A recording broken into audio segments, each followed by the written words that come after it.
1, 2, 3, 4. 5. Throughout our lives, we all know someone who has procrastinated. I am actually a procrastinator myself, and I'm sure you all have procrastinated on something in your life. Today I want to talk about procrastination, the negative impacts it has on things like quality of life, school, work, etc. The first thing I want to talk about is procrastination. What is procrastination?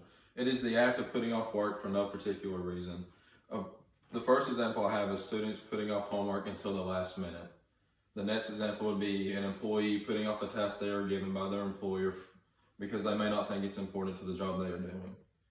According to DariusForArts.com, a recent study showed that 88% of the 2,219 respondents showed or admitted that they procrastinated at least 1 hour a day. 88% would be 1,953 people. This shows that many people actually do procrastinate, and for long periods of time in just one day. The next thing I want to talk about is why procrastination occurs so often in students. Students think they may have the material down really well and they just put off the work, or they may think studying in general is just boring, so they want to put that off and not do it. According to OxfordLearning.com, the students may actually have a lack of understanding in the material.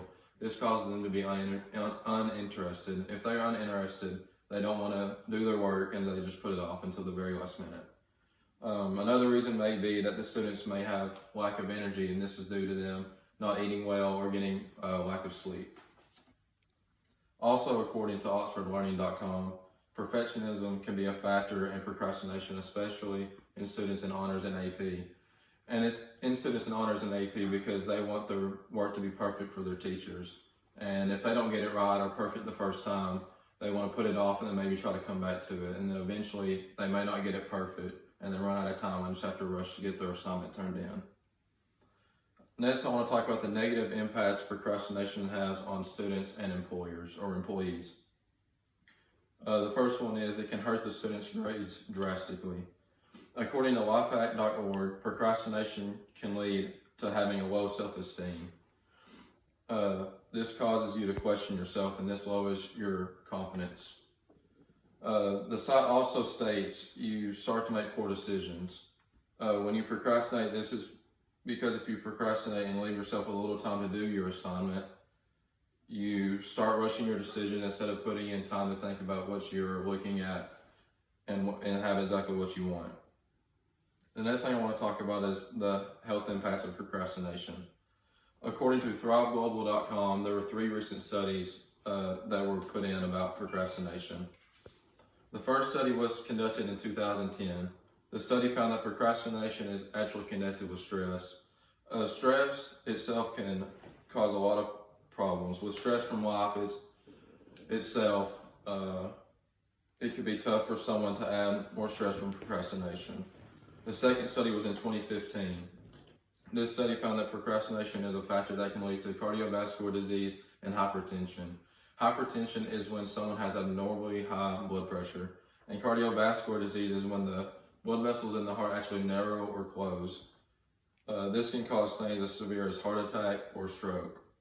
The third study was in 2016. The study found that procrastination is more prevalent in people that are unemployed. This suggests that procrastination can actually lead to unemployment. One of the last things I want to talk about is learn how to minimize and prevent procrastination.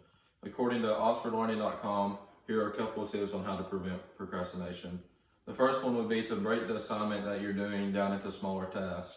This makes it seem like the whole assignment in all is less overwhelming.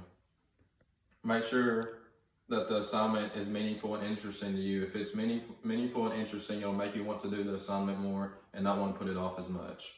Make sure to eat healthy and get the required amount of sleep. This step can not only minimize procrastination, but improve your quality of life as a whole. Stopping procrastination can lower your anxiety, boost your confidence and self-esteem, give you more quality work, along with many other things. Lastly, procrastination is a habit that you never want to pick up, but it's almost impossible to not. In 99% of cases, procrastination will not only hurt the task you're trying to accomplish and yourself. I hope that you learned something today about procrastination and that it can be a serious problem. If you're not careful, it can lead you down the road of bad health and life issues. 1, 2, 3,